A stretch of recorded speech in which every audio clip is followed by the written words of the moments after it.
NBC's Brian Williams kicking off his apology tour. Looking back, it had to have been ego that made me think I had to be sharper, funnier, quicker than anybody else. Put myself closer to the action, having been at the action in the beginning. I said things that weren't true. That's kind of funny because basically television journalism, you don't have to be the smartest or the sharpest, or so my career has proved. Joining us now, psychiatrist and addictionologist and former mental health policy fellow in the U.S. Congress, Dr. Daniel Bober. Doctor, good to have you here. Thanks, Lou. Glad to be here. Let's go to Dylan Roof. He is, I said earlier on this broadcast, so obviously mentally ill, deeply troubled. Is that an unfair statement to make? No, and I think your comments before about the fact that people aren't getting the help that they need and less than half are getting the treatment is obviously very concerning. This was clearly a tormented soul who needed help, and I don't think anyone could have foreseen this coming, but certainly no one is surprised by it.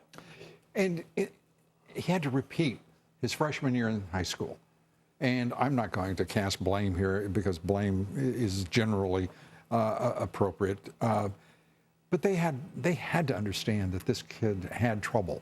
He drops out. He hasn't worked, as best we can determine, at all since that moment, 5 years ago. His family had to understand that there's something terribly amiss here. Did they not?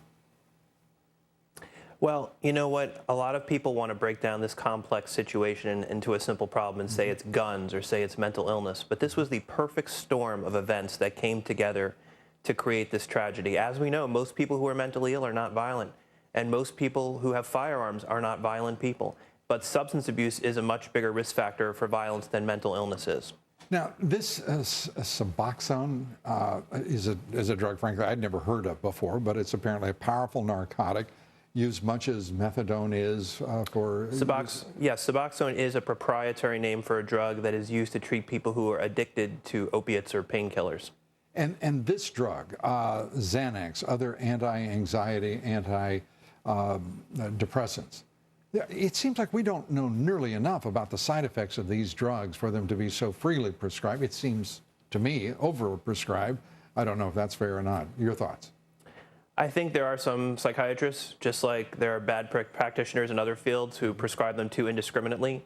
But if they're monitored properly, you know, they can be very useful. Right. And apparently abusing these drugs, which means not having a doctor's or a psychologist's oversight is deadly dangerous.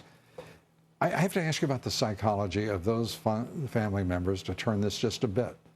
I was so inspired by those family members who in court said they forgive this. It was so powerful. It was the stuff of which I wanted all of the elected officials we have, including the president. Those people were leading us. It was such a positive, powerful message, I think, for most of us.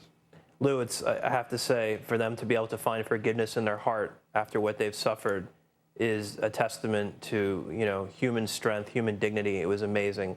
And what I tell parents all the time is when you've lost touch with your children, when you can't even stand to be around them, that's when they need you the most. So they should pay attention to that. That is a powerful and wise statement as well. Thank you so much, Doctor. Thanks, Lou. Great to have you here. Appreciate it.